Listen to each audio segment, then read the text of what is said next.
கர்த்தருடைய பரிசுத்தமான நாமம் மகிமைப்படுவதாக. ஆசீர்வாதமான ஒரு நல்ல காலவேளையிலேயும் அனுதின மன்னா என்கிற வேத தியானத்தினால் உங்களை சந்திப்பதில் மிகுந்த சந்தோஷம். கிருபையாய் கர்த்தர் நமக்கு தந்திருக்கிற இந்த நாளுக்காக கர்த்தரை துதிப்போம். இந்த நாளிலேயும் நாம் தியானிக்க போகிற பகுதி ஆதியாகமம் 43ஆம் அதிகாரத்தை தியானிக்கப் போகிறோம். இந்த அதிகாரத்திலே மொத்தமாய் 34 வசனங்கள் இருக்கிறது. இந்த அதிகாரத்தின் சுருக்கம் என்ன? யோசேப்பின் சகோதரர்கள் மறுபடியும் யோசேப்பை சந்திக்கும்படியாக யாக்கோபினால் அனுப்பிவிடப்பட்டு வருகிறார்கள். அங்கே யாக்கோபுடைய பிள்ளைகளை யோசேப்பு மறுபடியும் சந்திக்கிறான். தன்னுடைய தம்பியையும் அவன் சந்திப்பதை இந்த அதிகாரத்தில் நாம் வாசிக்க முடியும். யோசேப்பு தன் சகோதரர்களுக்கு வரிசை கிரமமாய் உட்கார வைத்து ஆகாரம் பரிமாறப்படுகிறதையும் இந்த அதிகாரத்தில் நீங்கள் வாசிக்க முடியும். இதுதான் இந்த அதிகாரத்தில் நடைபெறுகிற சம்பவங்கள். இதில் நாம் இன்றைக்கு சிந்திக்கும்படியாக எடுத்துக்கொள்கிற வாக்கியம் அதனுடைய 30வது வசனம். யோசேப்பின் உள்ளம் தன் சகோதரனுக்காக பொங்கினபடியால் அவன் அழுகிறதற்கு இடம் தேடி துரிதமாய் அறைக்குள்ளே போய் அங்கே அழுதான். யோசேப்பு தன் சகோதரனை கண்டபொழுது அவன் அழுதான் என்று எழுதப்பட்டிருக்கிறது. என்னை கேட்கிற அருமையான கர்த்தருடைய பிள்ளைகளே, எத்தனை தான் தூரமாய் போனாலும், எத்தனை பிரிவுகள் ஏற்பட்டாலும், தன்னுடைய சகோதரனை காணும் பொழுது யோசேப்பின் உள்ளம் பொங்கத்தான் செய்தது. கிட்டத்தட்ட 13 ஆண்டுகளுக்கு பின்பு தன்னுடைய தாயின் வயிற்றில் பிறந்த தன்னுடைய தம்பியை யோசேப்பு பார்க்கிறான்.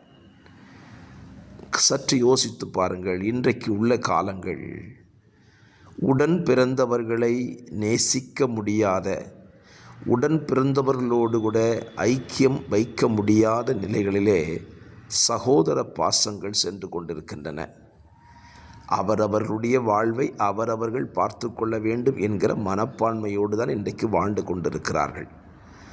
ஆனால் அவர்கள் வாசிக்கிற வேதாகமும் இப்படி ஒரு பகுதியை சொல்லி இருக்கிறதை நீங்கள் கவனிக்க வேண்டும்.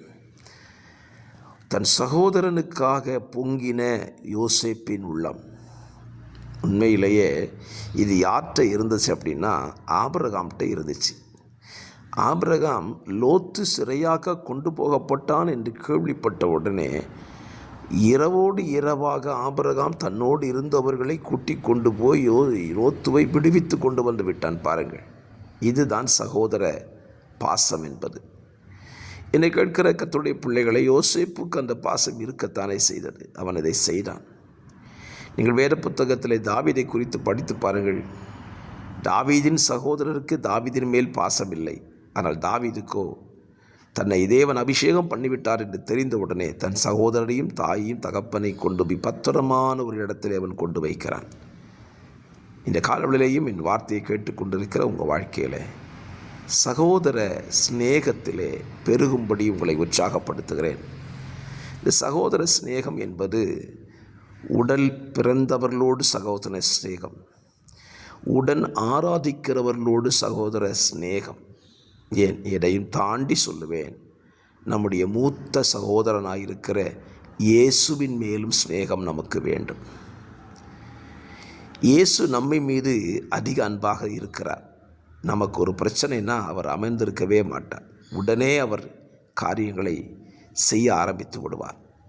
ஏனென்றால் அவர் நம்மை பார்க்கும்போது எப்படி பார்க்கிறார்? சகோதரனாக பார்க்கிறார். அவர் நமக்கு ஒரு மூத்த சகோதரன் அல்லவா? சகோதரன் தன்னுடைய இளைய சகோதரனை அப்படித்தான் பார்ப்பார். நமக்காக அவருடைய இருதயம் பொங்கத்தான் செய்யும். நாம் வேண்டுமானால் அவரை விட்டு தூரமாய் பிரிந்து போகலாம். ஆனால் என்றாவது ஒரு நாள் திரும்பி வருவோம் என்கிற நம்பிக்கையோடு நமக்காக அவர் காத்திருக்கிறார். ஆகவே என்னை கேட்கிற அருமையான கர்த்தருடைய பிள்ளைகளே, இந்த யோசேப்பு நமக்கு சொல்லிக் கொடுக்கிற பாடம் அதுதான்.